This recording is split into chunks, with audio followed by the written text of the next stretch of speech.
जब मेरे निर्दोष पापा को SC/ST के झूठे मुकदमे में हाईकोर्ट के बाहर से उठा के लेके जा रहे थे, तब मैं वहीं खड़ी थी, लेकिन मेरी आंख में आंसू नहीं थे। लेकिन मेरी आंख में आंसू तब आए जब मुझे पता चला कि वकीलों के वोट लेके, वकीलों का हित करने वाली संस्था ही जब अशोक गहलोत से जाके मिल गई या उन गुंडे लोगों और रेपिस्ट लोगों से जाके मिल गई और हमारे ही खिलाफ काम करने लगी। मामला ये है कि मेरे पापा ने 2022 में अशोक गहलोत और काफी बड़े लोगों के खिलाफ पैरवी करी और उसका फल उनको ये मिला कि उनको 9 महीने जेल में रहना पड़ा और इतने सारे झूठे मुकदमे कर दिए। अशोक गहलोत ने जो कुछ किया उसके लिए मुझे दुख है, लेकिन मुझे ज्यादा दुख तब हुआ जब BCR के एक मेंबर ने, और ये BCR की संस्था ने ही हमारे खिलाफ एक शिकायत करी।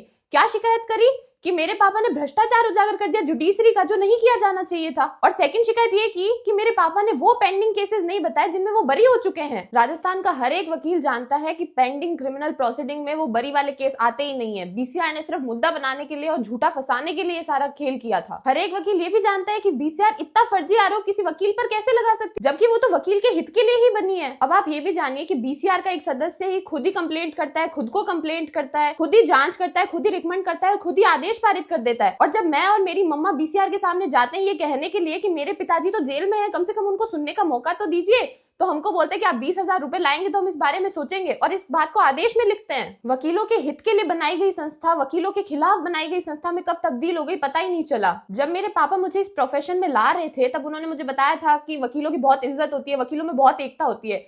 लेकिन मुझे बाद में पता चला कि वकीलों में तो एकता होती है, लेकिन वकीलों से वोट लेकर जो लोग BCR में जाते हैं वो लोग नेता के चरणों में बैठ जाते हैं और वकीलों के खिलाफ ही काम करने लग जाते हैं। जो लोग पिछले कई सालों से कार्यकाल खत्म होने के बावजूद चुनाव नहीं करा रहे थे और चुनाव नहीं कराने के लिए सुप्रीम कोर्ट तक लड़े, वो खुद ही अब वापस इसी BCR में आने के लिए वोट मांग रहे हैं। लेकिन अब मौका आ गया है कि हमें उन लोगों को वोट नहीं देना है, हमें अपनी BCR को सुधारना है और कुछ ऐसे विजनरी लोगों को लाना है जो असलियत में वकीलों के हित के लिए काम करे। ऐसे 5 वकीलों के नाम मैं बता रही हूँ। पहला, श्री श्याम बिहारी जी। दूसरा, श्री नरेंद्र सिंह खुड़ी जी। तीसरा, त्रिलोक चंद जी पिलानिया।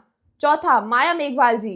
और 5वां, मेरी खुद की मदर सुशील गोवर्धन सिंह। बात केवल इन 5 लोगों की नहीं है, इसके अलावा भी अगर आपको कोई ईमानदार व्यक्ति दिखते हैं, ईमानदार वकील दिखते हैं, तो आप पहला प्रायोरिटी वोट उनको दीजिए। लेकिन आप पहले ये सुनिश्चित कर लेना कि वो केवल दिखावे के लिए ईमानदार नहीं हो, जबकि वास्तव में भी ईमानदार हो और ईमानदारी से अपना कार्य करे। अगर आप पहला वोट किसी अन्य ईमानदार वकील के लिए सही समझते हैं तो अदर प्रायोरिटी वोट में इन 5 वकीलों को दे दीजिएगा। इस बार BCR में उन ईमानदार और वकीलों का हित करने वाले वकीलों को लाना इसलिए जरूरी है क्योंकि जब भी आप कहीं बाहर जाएं, किसी बड़े व्यक्ति या गुंडे बदमाश के खिलाफ पैरवी करे, तो आपको इस बात की चिंता नहीं होनी चाहिए कि आपके और आपके परिवार की सुरक्षा का क्या होगा, और वो BCR के ईमानदार लोग आपकी सुरक्षा में खड़े हों और आप में ये शक्ति आ जाए कि आप चीफ मिनिस्टर सहित सारे बड़े लोगों के खिलाफ बेखौफ होके पैरवी कर सकें और BCR आपके पक्ष में खड़ी हो और आपके खिलाफ कोई झूठा मुकदमा नहीं हो सके और आपको रातों रात उठा के जेल में नहीं पटका जा सके और आपके साथ वो सब नहीं हो, आपके परिवार के साथ वो सब नहीं हो जो हमारे साथ हुआ, जो हमें भुगतना पड़ा। इस बात को अच्छी तरह से समझ लेना क्योंकि ये मौका दोबारा नहीं आएगा। जय हिंद, जय भारत।